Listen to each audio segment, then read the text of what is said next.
actually going to be taking out the engine out of this Accord today, but before we get started, we have to put some ventilation in here and put some fans up because this shop alone gets pretty hot. It's about 95 degrees in here right now. We only have a floor fan.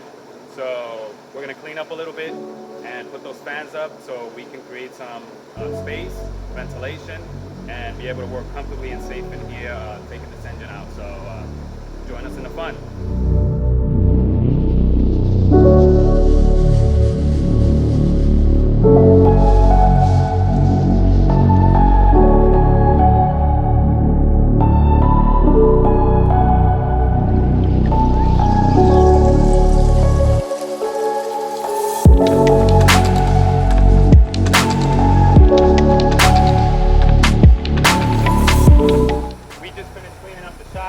We got two fans going up top, probably can't see them, and we got one fan down here,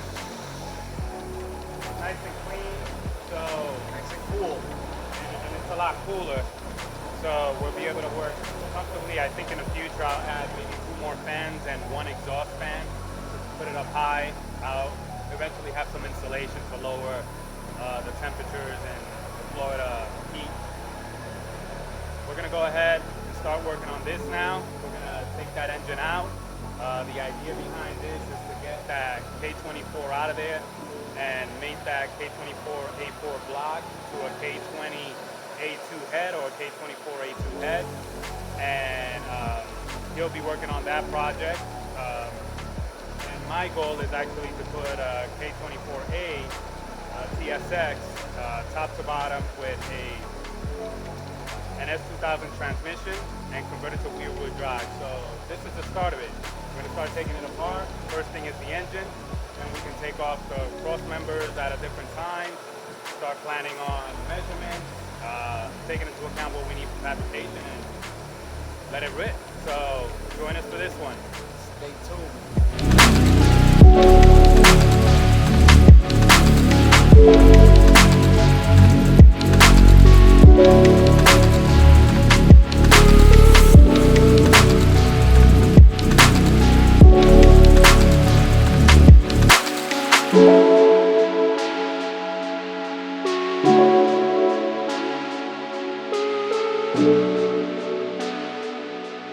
We took a little longer than expected getting this stuff out, but we wanted to do it right.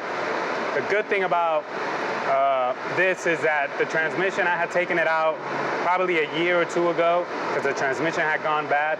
So that saved us a lot of time. We didn't have to mess with the subframe or anything like that to take out anything from underneath.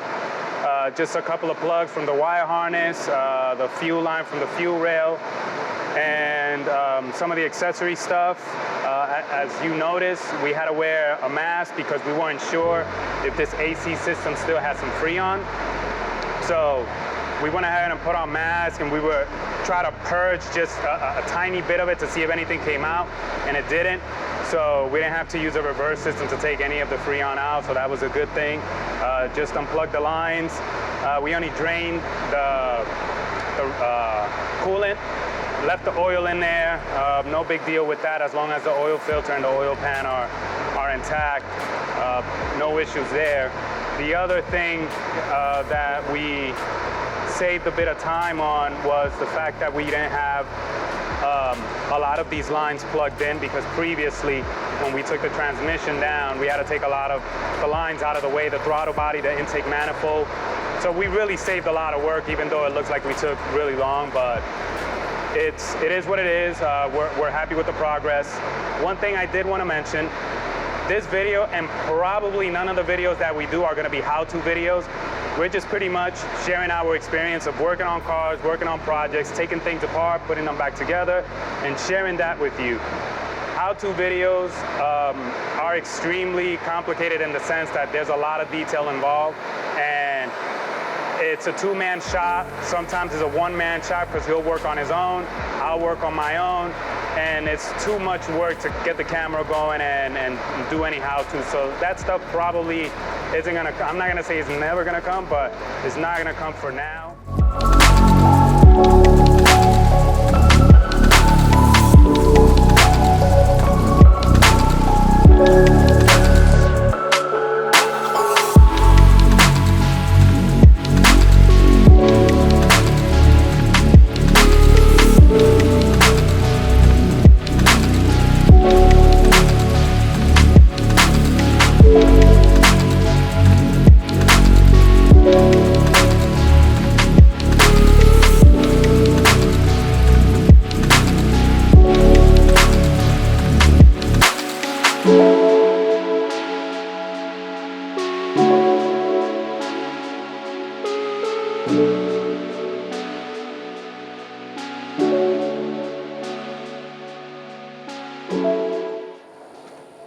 All right, y'all, all done. We did it.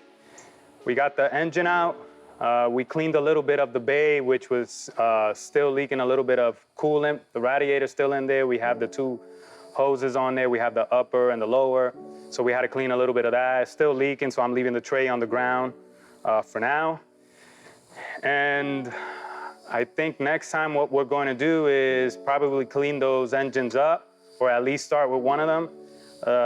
Pressure washing them, adding engine degreaser, then pressure washing, and getting it nice and clean before we take anything off is always important, at least to me, because it'll help identify if there's any cracks, anything broken. If you have all that gunk, oil, you won't know if there's anything cracked, anything broken until it's too late. So I like to take a good look at how things look before I take it to anyone else. For example, if I have to take it to a machine shop, I want to make sure in what condition I'm taking it there, so that I know what condition to expect it back in. And that's what we'll do. We're gonna chase some of the threads before we mount it onto the engine stands. That's always important, to make sure you get some of that dirt out of there so that you don't bind or cross thread those screws, because it's very important. You need to be able to bolt your transmission back on it. And then you can mount it back there, work on the engine, take things apart, and start your project on the build. So that's our plan for next time. So hopefully that next video you watch is gonna be of that. So stay tuned. We're gonna show you a little bit of the engine bay, how it looks now. And as you can see, it's all out, bunch of cabling, nothing special here, but cabling, wiring, hoses, everything is intact. I have to take this subframe out at some point so I can start measuring and comparing it to the front subframe of an S2000 AP1.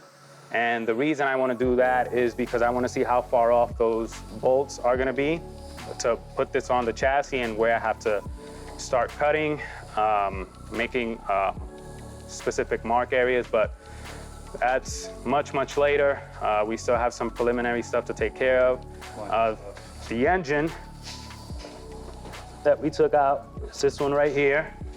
So this is the K24A4 from the Honda Accord. And this is what we're gonna work with next time, get it all cleaned up, make it look nice and clean, and take it from there. So that's it, that's all we have. This is our shop. We built this ourselves, little by little. We can't afford to rent or lease a location because we just don't have that kind of money. We'd rather spend the money on our own stuff here, so we can spend the money up front now and then have it forever. So that's the best thing we can do. And that's about it. Little by little, you'll see some improvements. We'll get more tools as we need them. We don't buy everything at once. We only buy what we need for now. Don't forget to subscribe, share with your friends, let them know.